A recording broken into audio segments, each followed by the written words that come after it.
A child's cry cut through the thick evening air of Louisiana like the ring of a chime. You need to inspect underneath your bikes immediately. Emma Russo, age 7, positioned herself in the dim corners of Budrow's establishment, her tiny body shaking as she confronted 9 grown men. Throughout the parish, people spoke in hushed tones about the Bayou Brotherhood, motorcyclists who'd carried the outlaw label for over a decade.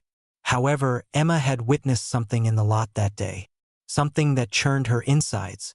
She'd watched Deputy Marshal Craig Winters, the figure the community praised as heroic, methodically positioning items beneath their motorcycles while discussing on his cell phone about finally purging this community. At that moment, those men were completing their dinners, entirely oblivious.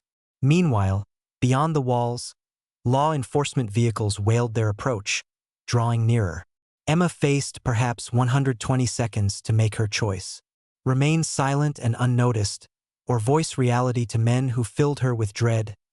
The entrance to the roadhouse seemed impossibly weighty. The chatter faded as 9 sets of eyes swiveled in her direction. Her throat became completely parched. Child, have you wandered off? I must speak with all of you. The leader, Gator, reclined in his seat. What do they call you, little one? My name is Emma, Emma Russo. You assisted my father with his vehicle near the levee. Rue's facial hair couldn't hide his look of remembrance. Yes, I recall. Your father crafts the finest crab traps in these parts. Emma moved forward. You must inspect beneath your motorcycles. I'm begging you, there's something underneath. Something dangerous. I witnessed Deputy Marshal Winters placing it there. I overheard his phone conversation about the time arriving to remove the disease from Thibodeau. Prior to Gator's chance to answer, emergency sirens screamed into the lot. Beyond the glass, Emma observed 3 patrol cars and a dark Suburban arriving. Emerging was Deputy Marshal Winters, honored federal lawman, church leader, and based on Emma's eavesdropping, someone who just concealed something highly unlawful beneath 9 Harley-Davidson motorcycles. The entrance flew open. Jacques Landry, I possess a federal authorization to inspect your vehicles based on reliable information concerning drug trafficking. Gator responded with composure. Deputy Marshal, prior to proceeding, there's something you should learn.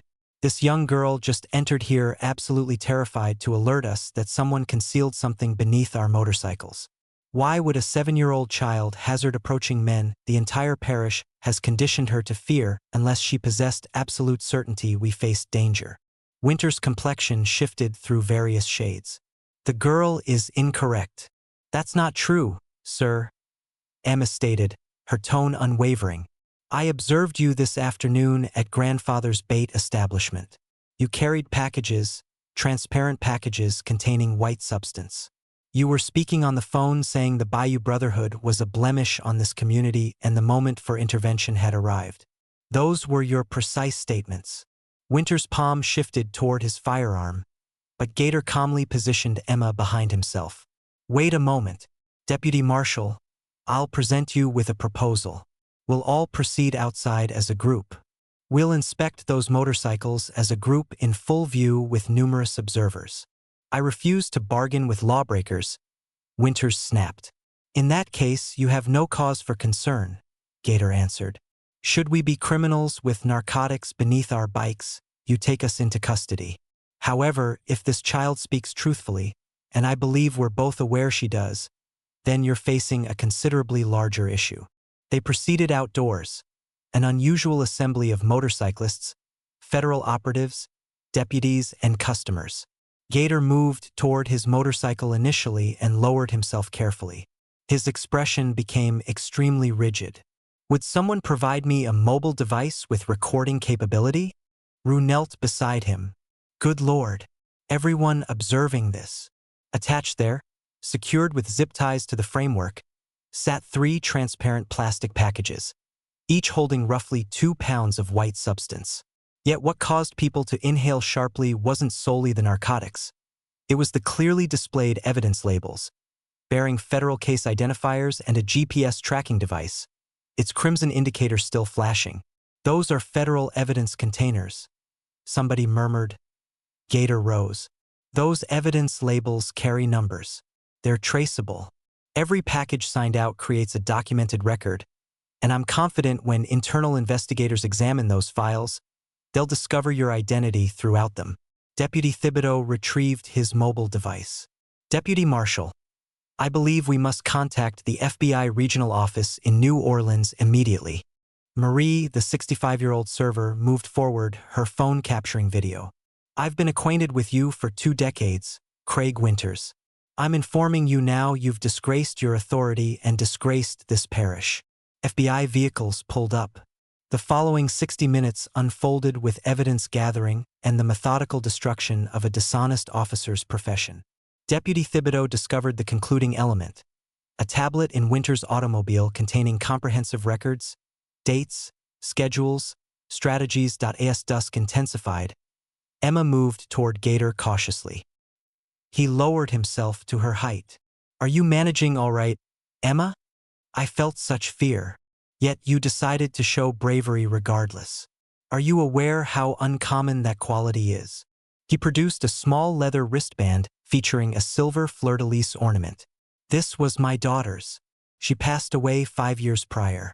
Her age was similar to yours. Her bravery matched yours. Keep in mind that courage doesn't mean lacking fear. It means acting righteously despite being absolutely frightened. 21 days later, circumstances had transformed. Deputy Marshal Winters confronted federal accusations. Individuals wrongfully sentenced were receiving fresh proceedings. And the Bayou Brotherhood, they remained present, still traveling. However, now the community perceived them. Truly perceived them. 60 days following that September dusk, Emma positioned herself in Budrow's establishment for the formal declaration of the Second Chance Scholarship Program. The initial beneficiary was Marcus Dupo, wrongfully sentenced through evidence Winters had fabricated. As the assembly concluded, Gator made eye contact with Emma from across the space and acknowledged her, a straightforward motion communicating, "You initiated this. You transformed this.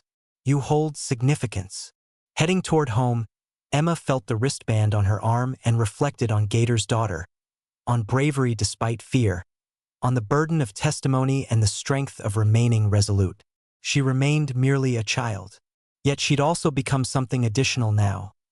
Evidence that occasionally the quietest voices, when elevated in honesty, can transform whole communities.